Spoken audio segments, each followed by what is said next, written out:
它是美国海军陆战队的王牌部队，它是美国海军陆战队中资格最老、规模最大的一支现役师级部队。它是世界最强部队之一，它就是美国海军陆战队第1师。做视频不易，求观众老爷点个赞，小编跪谢。在第2次世界大战中，美国虽然处在前期被动局面，但是依靠着强大的国力和强大的工业基础，逐步扭转了战争初期的颓败。尤其是在中途岛战役之后，战争的主导权已经被美军所掌握。随后在美国太平洋舰队的强大攻势下，日本联合舰队已经被打得毫无招架之力。直到战争后期，已经处在覆灭边缘的日本只能通过太平洋上的岛屿来抵抗美军，并且妄图建立所谓的绝对国防圈，来阻止美国登陆日本本土的步伐。也就是在这时候，美军出于早日登陆日本本土、加速日本投降的考虑，一系列旨在拔除周边日占岛屿的夺岛计划开始登上日程。为了解决日军对美军海上和空中袭扰的棘手问题，海军陆战队的重要性尤为突出。也就是在这种情况下，首先组建的特种海陆作战部队美国陆战一师应运而生。其实深究一下，组成陆战一师的各个团级部队可以说都有着悠久的历史。1775年，海军陆战队第1连正式组建。这支部队不仅是陆战队中历史最为悠久的部队，也是陆战一师最早的前身。1846年，陆战一师下辖的第1陆战团成立。它不仅是海军陆战队中最早的团级战斗部队，还曾参加过美国的历次海外战争，比如19世纪80年代的美墨战争、1898年的美西战争、1906年的古巴战争、1914年的第2次美墨战争以及第1次世界大战等等。而陆战一师的另外2个团，第5陆战团和第7陆战团，分别是在1914年和1917年组建。其中第5陆战团还因第1次世界大战中因表现不错而获得了法国政府的嘉奖。也就是这4个团级单位为陆战一师日后的大名鼎鼎打下了坚实基础。1942年2月，在第1、第5、第7陆战团的基础上，美国海军陆战队第1师在美国北卡罗来纳州的勒热纳基地正式成立。至此，海军陆战队第1个师级战斗单位正式诞生。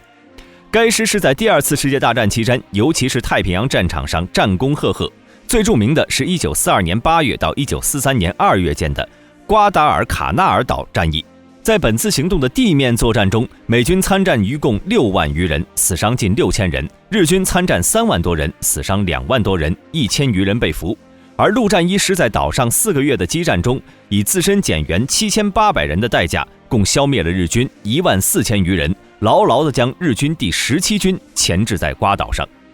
瓜岛战役结束之后，陆战一师因其不菲的战绩和顽强斗志，在美军中第1个荣获总统集体嘉奖。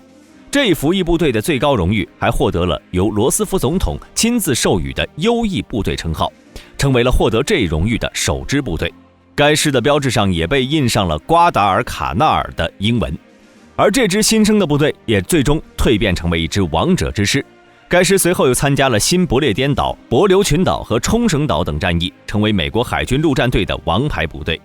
在2战结束之后，由于海军陆战队开始了裁军计划，所以在朝鲜战争爆发时，美国海军陆战队总兵力只有7万多人，作战地面部队连4万都不足，地面作战部队还不够一个标准师的编制。最终在经过总统授权后，海军陆战队才紧急征召了1800名军官和3万余名士兵，再加上从各地抽调兵力，才勉强将陆战一师重新组建起来。而在朝鲜战争爆发后，陆战一师只有以陆战5团为核心组建的陆战暂编第1旅作为首批参战部队，在8月2号在釜山登陆，充当美第8集团军的预备部队。直到陆战1团和7团在9月全部抵达朝鲜之后，陆战一师才成为麦克阿瑟手中的王牌，担负起在仁川率先登陆的重任。而在朝鲜战争的陆战一师是以3个陆战步兵团为基础，加上若干师职部队组成的联合集团，全师总兵力约25000人，具有很强的作战能力。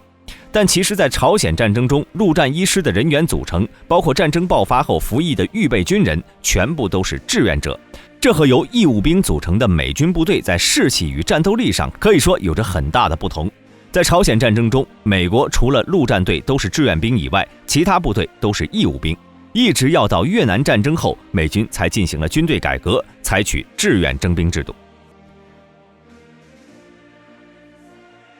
目前，陆战一师作为现役部队，在维持美军各个地区战略和海外军事行动部署等方面发挥着重要作用。如今的美国海军陆战队一师隶属于美海军陆战队第1远征部队，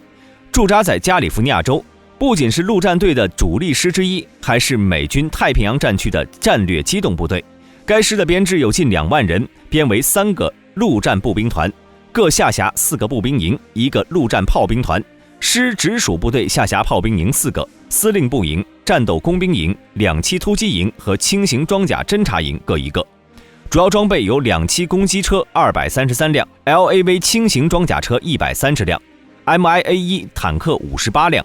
M203 型40毫米榴弹发射器1496具、AT4 型84毫米反坦克火箭筒171具、MK19 型40毫米榴弹发射器54具、龙式反坦克导弹发射架108具，陶式反坦克导弹发射架186具， M198 型155毫米榴弹炮72枚， M252 型81毫米迫击炮72枚， M224 型60毫米迫击炮81枚， 12.7毫米机枪72挺。在小范围机动作战方面，该师作战部队从海上向陆上登陆时，可以用该师所配备的2栖突击车辆，海军2栖部队所属的各种登陆艇，或者远征部队航空联队所属的运输直升机进行快速机动。如果在陆上作战时，可以使用直升机及装备的坦克、2栖突击车 LAV 等轮式车辆进行快速机动。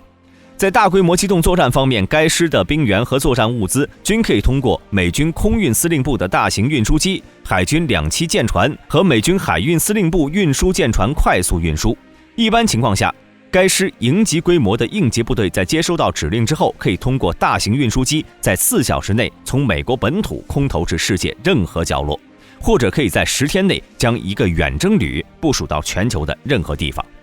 该师下辖的1个炮兵团共拥有4个155毫米榴炮营，配备了72门155毫米榴弹炮，可以发射有效压制30公里以内目标的火箭弹。而且该师配备的150余门迫击炮，可以对4公里以内的敌方目标造成每分钟272发的覆盖式火力。其装备的155毫米牵引榴弹炮还可以发射铜斑蛇激光制导炮弹。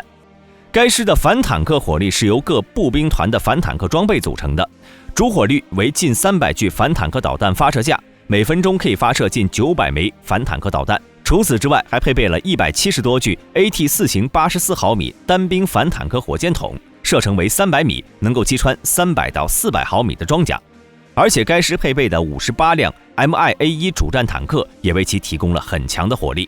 该师在陆战队航空兵及海军的协同下，具有很高的机动能力和很强的地面作战能力、2栖突击能力，可以在各种复杂的地形和环境条件下，从海上进行2栖攻击或者担负陆地作战等任务。